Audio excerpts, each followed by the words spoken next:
ಮತ್ತೊಮ್ಮೆ ಸ್ವಾಗತ. ಕೊಲೆ ಆರೋಪದಲ್ಲಿ ಜೈಲು ಸೇರಿರುವ ನಟ ದರ್ಶನ್ಗೆ ಬಿಡುಗಡೆ ಭಾಗ್ಯ ಇಲ್ಲ. ದರ್ಶನ್ ಪವಿತ್ರ ಜಾಮೀನು ಅರ್ಜಿಯನ್ನ ಕೋರ್ಟ್ ಮುಂದೂಡಿದೆ. ನಾಳೆ ಬೇಲ್ ಭಾಗ್ಯ ಸಿಗುತ್ತಾ ಇಲ್ವಾ ಅನ್ನೋದು ಗೊತ್ತಾಗಲಿದೆ.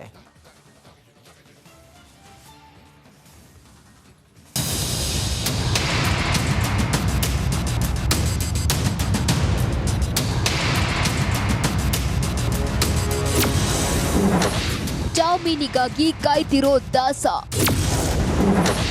ನಾಳೆ ಸುಬ್ಬಿ ಬೇಲ್ ಭವಿಷ್ಯ. ಬಳ್ಳಾರಿ ಜೈಲಿನಲ್ಲಿರುವ ದಾಸನಿಗೆ ಜಾಮೀನು ಸಿಗುತ್ತಾ ಇಲ್ವಾ ಅನ್ನೋದಕ್ಕೆ ನಾಳೆ ಉತ್ತರ ಸಿಗಲಿದೆ. ಮೊನ್ನೆಯಷ್ಟೇ ಇಬ್ಬರ ಬೇಲ್ ಅರ್ಜಿ ವಿಚಾರಣೆ ನಡೆಸಿದ ಕೋರ್ಟ್ ಸೋಮವಾರಕ್ಕೆ ಮುಂದೂಡಿದೆ. ಹೀಗಾಗಿ ದರ್ಶನ್ ಹಾಗೂ ಪವಿತ್ರ ಗೌಡ ಬೇಲ್ ಭವಿಷ್ಯ ನಾಳೆ ಗೊತ್ತಾಗಲಿದೆ.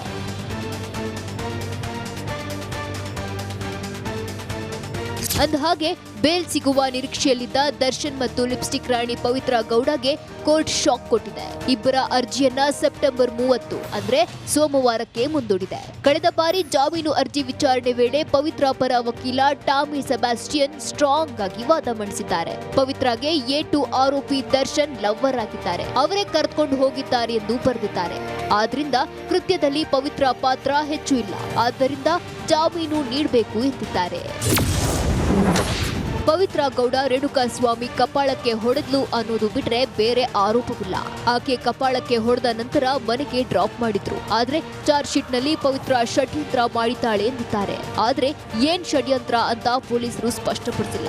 ರೇಣುಕಾಸ್ವಾಮಿ ಪವಿತ್ರ ಇಮೇಜ್ಗೆ ಧಕ್ಕೆ ತಂದಿಲ್ಲ, ಅದೇ ಕಾರಣಕ್ಕೆ ದೂಷಿಸುವ ಹಕ್ಕು ಇದೆ. ರೇಣುಕಾಸ್ವಾಮಿ ಕೆಟ್ಟದಾಗಿ ವರ್ತಿಸಿದ್ದ ವಿಷಯವನ್ನ ದರ್ಶನ್ ಪವನ್ಗೆ ಹೇಳಿದ್ದಾಳೆ. ಪ್ರಿಯಕರ ದರ್ಶನ್ಗೆ ಹೇಳೋದ್ರಲ್ಲಿ ತಪ್ಪೇನಿದೆ, ಆದ್ರಿಂದ ಪವಿತ್ರ ಮಾಸ್ಟರ್ ಮೈಂಡ್ ಎನ್ನುವುದು ಸರಿಯಲ್ಲ. ಕೊಲೆಯಲ್ಲಿ ಆಕೆಯ ಯಾವುದೇ ಪಾತ್ರವಿಲ್ಲ ಎಂದು ವಕೀಲರು ವಾದ ಮಂಡಿಸಿದರು. ದರ್ಶನ್ ಸೇರಿ ಎಲ್ಲ 5 ಆರೋಪಿಗಳ ಬೇಲ್ ಅರ್ಜಿ ವಿರುದ್ಧ ಸೋಮವಾರ ಪ್ರತಿವಾದ ಮಾಡ್ತೇನೆ ಎಂದು ಎಸ್ಪಿಪಿ ತಿಳಿಸಿದರು. ಆದ್ದರಿಂದ ಕೋರ್ಟ್ ಎಲ್ಲರ ಅರ್ಜಿ ವಿಚಾರಣೆಯನ್ನ ಸೋಮವಾರಕ್ಕೆ ಮುಂದೂಡಿದೆ. ಹೀಗಾಗಿ ನಾಳೆ ದರ್ಶನ್ ಹಾಗೂ ಪವಿತ್ರ ಗೌಡಗೆ ಕೋರ್ಟ್ ಜಾಮೀನು ಮಂಜೂರು ಮಾಡುತ್ತಾ ಅಥವಾ ಜೈಲೇ ಗತಿಯಾಗುತ್ತಾ ಕಾದ್ ನೋಡಬೇಕಿದೆ. Bureau report, Republic Kannada.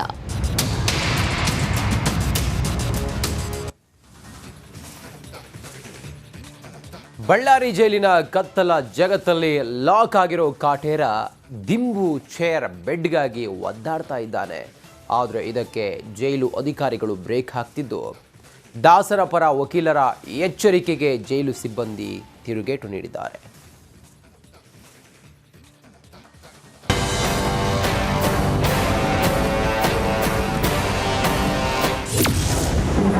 Bed chair ದಿಂಬಿಗಾಗಿ Darshan ಬಿಗಿ ಪಟ್ಟು. ದಾಸನ ವಕೀಲರಿಗೆ ಜೈಲು ಅಧಿಕಾರಿಗಳ ತಿರುಗೇಟು. ಬಳ್ಳಾರಿ ಜೈಲಿನಲ್ಲಿ ಕತ್ತಲ ಕೋಣೆಯಲ್ಲಿ ದಿನ ರಾತ್ರಿ ದೂಡುತ್ತಿರುವಂತ ದರ್ಶನ್ ಬೆಡ್ ಚೇರ್ ದಿಂಬಿಗಾಗಿ ಪಟ್ಟು ಹಿಡಿದಿದ್ದಾರೆ.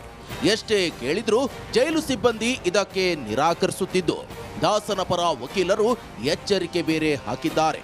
ಹೀಗಾಗಿ ದರ್ಶನ್ಗೆ ಮತ್ತೆ ಆರೋಗ್ಯ ತಪಾಸಣೆ ನಡೆಸಲು ಮುಂದಾಗಿದ್ದಾರೆ.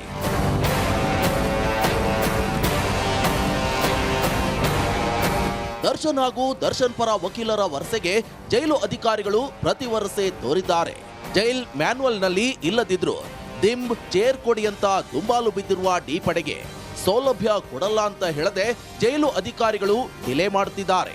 ಇದಕ್ಕೆ ಕಾಟೇರ್ನ ಪರ ವಕೀಲರು ಲಿಖಿತ ರೂಪದಲ್ಲಿ ಮನವಿ ಮಾಡಿದ್ದಾರೆ.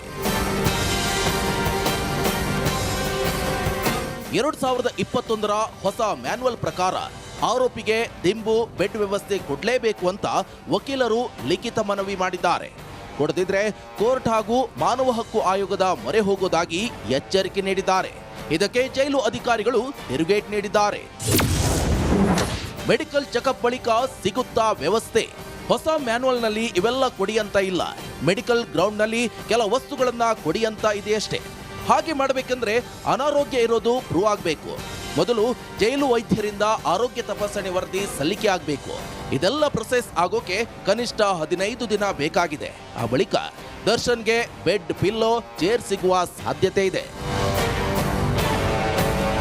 Bureau report, Republic Kannada. Uttara Kannada ಜಿಲ್ಲೆಯ ಶಿರೂರು ಗುಡ್ಡ ಕುಸಿತ ರಾಜ್ಯವನ್ನೇ ಬೆಚ್ಚಿಬೀಳಿಸಿತ್ತು. ಮೊನ್ನೆಯಷ್ಟೇ ಕೇರಳದ ಅರ್ಜುನ್ ಮೃತದೇಹ ಸಿಕ್ಕಿತ್ತು. ದುರಂತ ಅಂದರೆ ಇನ್ನೂ ಕೂಡ ಇಬ್ಬರ ಸುಳಿವೇ ಸಿಕ್ಕಿಲ್ಲ. ತಮ್ಮವರನ್ನ ಹುಡುಕಿ ಕೊಡಿ ಅಂತ ಕುಟುಂಬಸ್ಥರು ಪ್ರತಿಭಟನೆಯ ಹಾದಿ ತುಳಿದಿದ್ದಾರೆ.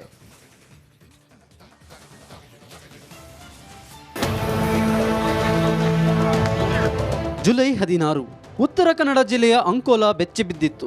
ಶಿರೂರು ರಾಷ್ಟ್ರೀಯ ಹೆದ್ದಾರಿ 66ರ ಪಕ್ಕದ ಗುಡ್ಡ ಕುಸಿದು ಭಾರೀ ದುರಂತ ಸಂಭವಿಸಿತ್ತು. ಈ ಅವಘಡದಲ್ಲಿ 11 ಜನ ಸಿಲುಕಿಕೊಂಡಿದ್ರು. ಈ ಪೈಕಿ ಅರ್ಜುನ್ ಸೇರಿ 9 ಜನರ ಮೃತದೇಹ ಪತ್ತೆಯಾಗಿದೆ.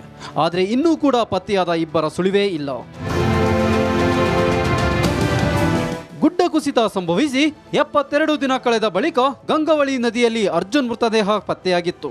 ಲಾರಿ ಸಮೇತ ಕೇರಳ ಮೂಲದ ಅರ್ಜುನ್ ಮೃತದೇಹ ಸಿಕ್ಕಿತ್ತು.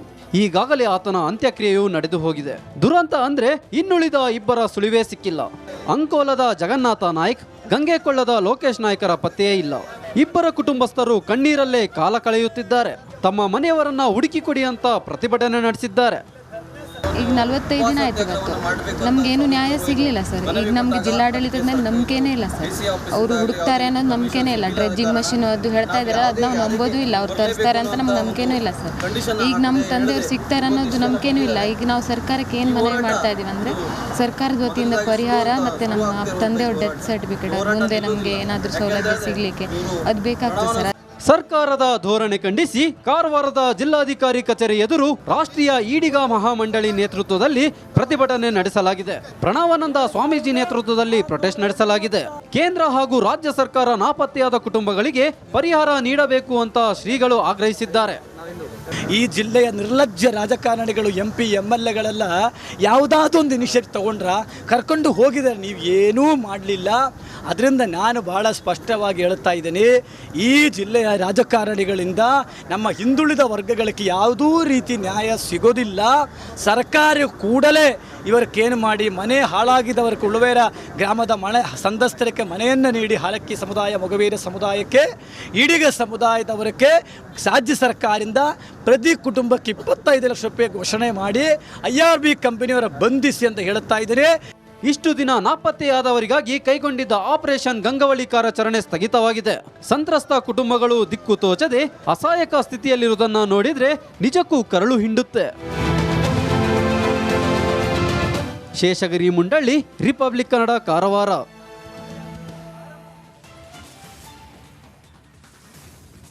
ಆ ಜಿಲ್ಲಾಸ್ಪತ್ರೆಯಲ್ಲಿದ್ದ ಸಿಟಿ ಸ್ಕ್ಯಾನ್ ಘಟಕ ಏಕಾಏಕಿ ಬಂದಾಗಿತ್ತು.